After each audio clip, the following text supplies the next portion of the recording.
can kind of tear off some.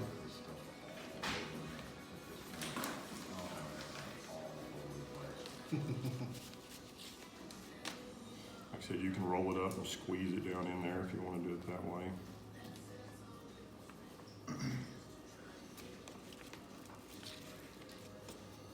I mixed too much Bondo, this will probably be enough right there.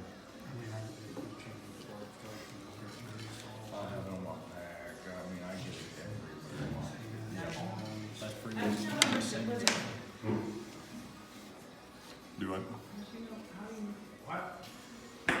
How much do you know to put in there? You just feel, I mean, just doing it. I mean, you just do so many of them, but I mean, I made too much. I didn't put it all in there. So Reese was here a while ago, so it kind of made it hard for me to explain. So the first thing I'm gonna do is I'm gonna start working it.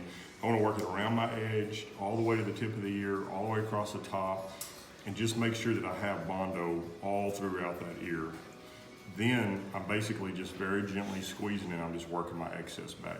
You know, and you can just feel when it's too thick. I mean, when you've got a big old thick blob in there, then you know you need to start kind of working it back. Like right here, I mean, look how thick that is right there. It's that thick. So it's very obvious that I need to kind of start working that excess back. Are you making the little tunnel thing, canal, whatever? I haven't yet. Right now, all I'm doing is trying to get the proper amount of Bondo in that ear.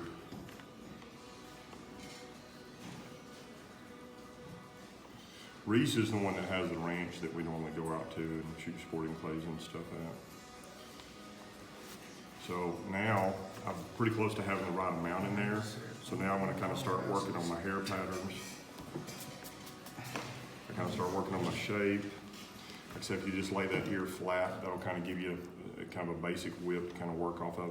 Now I'm running my fingers down those tunnel grooves. It doesn't do a whole lot of good to do that right off the get-go, because if you've got way too much Bondo in there and you're pronouncing those tunnel grooves, well then you're turning around and wiping it all back out, and you know, so I don't really worry about the tunnel grooves and my overall shape until I have the proper amount in there. And then just remember, push that excess Bondo on out. If you're holding your hand in here real tight and cram a paper towel up in there, all your excess Bondo is going to make it to about right there and stop. And then when you go trim it, it's going to be super thick right there, which it's not going to be that noticeable up on the wall, but you just want to kind of start training yourself to work it all the way out.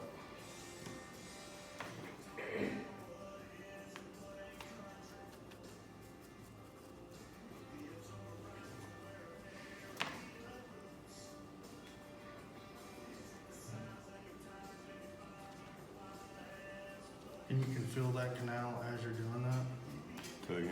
You can fill that canal as you're doing Oh yeah. I mean, I grab that ear liner, wherever it is. Right behind this eyeglass. You can feel it. They molded in there. This one hole goes right down this tunnel groove. That's the tunnel groove right there, and it holes right in it. And there's one right there. There's one right there. You can even tell your hair patterns kind of follow that little groove right there. You just probably have a correct. No, but you can feel it. Just start going down there and just feel it. And so I basically just keep doing the same thing over and over. I'm laying it down, I'm working my edge, I pull it back up, I run my fingers through the tunnel groove, I work my hand down along that edge, I kind of give it some whip. I mean, you just kind of, it's not like you can go, okay, I got that ear just the way I want it, I'm gonna go over here and do something else. I mean, like, you gotta kind of constantly keep watching it. Keep watching your hair patterns, getting your hair to be the way you want it to be. I'll start doing this, trying to get it thin and crisp. And I use my fingers and I'm just rolling that hair. You know, we want the white hairs go just to the inside edge. And this gray line, if we do a good job, hopefully we'll make a really thin, crisp line right across there. And so, like, I don't want my hairs like that, you know, where that white hair is kind of rolled up on top. And so you just kind of roll it back with your fingers. And you're gonna get some ears that when you start doing this, they just fall into place and hold their shape real easy. And then you'll get some, especially if they're short-haired tapes, those hairs just constantly want to stick up like this. And you're rolling them over and then sticking up and rolling over. And right when that ear goes to kicking, if you'll roll that hair pattern one last time, it just locks it into place and it'll stay the way you want it to. Like I said, it's just real different watching somebody doing this and then actually doing it yourself. It just takes some practice and some feel, and you kind of get your own system of doing things. I swore up and down after I used him, I would never do any more Bondo. This one's actually got a tattoo in his ear too. A lot of times they'll tag them with a tattoo. It's like little green dots. A lot of ranches, and I don't know, Whitney can probably tell you, but a lot of ranches, like when they're fawns, they bottle feed them. So they'll tag them in the left ear or the right ear, depending on if it's male or female. So like left might mean male, right might mean female. So when they're going through the pen, they're too young to have antlers, so you don't know what's a buck or doe by driving by. And then a lot of times the first number is like, let's say it's 0119.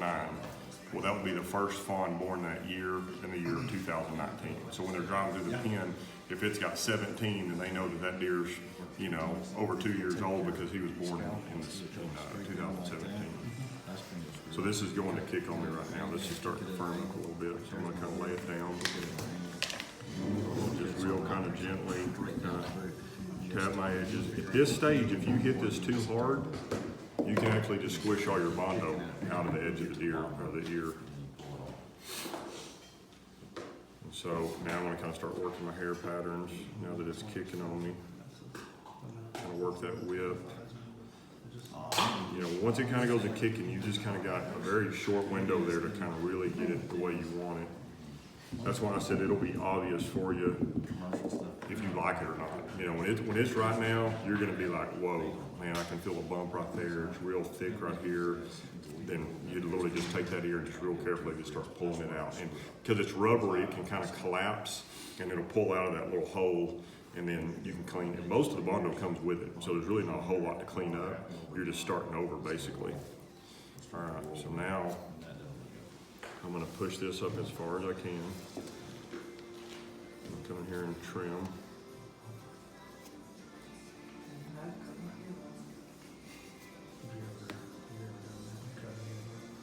No, I haven't, but I'm pretty careful and cautious.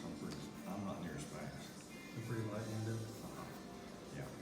If anything, I might leave too much. Are you calling him out of shape? No. Light-winded? Light-handed? Oh, he said light-winded. Well, obviously I'm light-winded. I know one person in this room that's not. Cody works with a buddy of ours he went through my school this last time. He's doing the taxidermy and processing with him named Mike. And everybody that knows Mike, we call him the Mike Wilson experience. It's an experience. I mean, you just never know what you're getting into with Mike. Mike signs him and a bunch of guys up for what they thought was gonna be a one-time flag football game. No, it was for a league for the whole season. And Every Sunday. there's a bunch of 40-year-olds out there playing flag football with some 20-year-olds, and like the first practice they had, they all got, you know, pulled hamstrings, pulled growings. They're limping off the field. They're all hurting. Yeah, but you gotta realize Mike is like 30 or 31, and then played college football. He's still in some shape. Not this shape so much. I'm just gonna kind of back brush. If I had Bondo that it oozed out, I'll kind of usually flick it out, and then I just kind of real lightly just kind of brush it back to the direction. So I go the opposite direction it should go, and I just tip it back in the kind of the direction, or I'll back brush it in the opposite it shouldn't go, and then I tip it back in the direction it should You go. can see how his hair And patterns then and stuff see, on still got our whip. So a lot of times you can kind of compare it to your other ear, you know. Gosh dang, Dang. it's like I've done that before. He always tells me it's just 20 years. He's been doing 20-something years. It gets easy. Yeah. Cody gets mad when everything doesn't go right. He wants to be able to do everything perfect the first go, and I'm like, well, you gotta get through the learning curve. All right?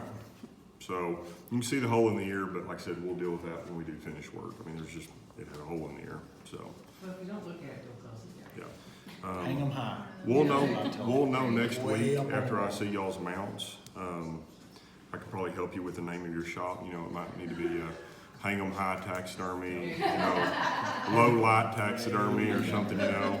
Y'all might fall into that category, that guy in Austin where he said taxidermy is to be viewed from a distance. There you go. So.